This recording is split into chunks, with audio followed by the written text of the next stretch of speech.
నీకు మాత్రం చిన్నమని నాకు మాడగలరెడ్డికి పెళ్లి చేసుకొని పోదామని అడగటానికి నీ మేడకు వస్తానమ్మా చెల్లెలా. వైకుంఠవాస అన్నయ్య ఇటువంటి మాటలు పలుకుతున్నారు అన్నయ్య మీరు.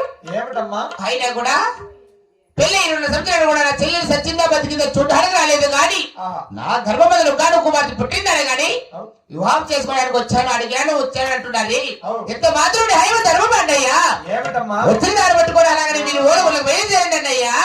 చెల్లెలా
అన్నయ్య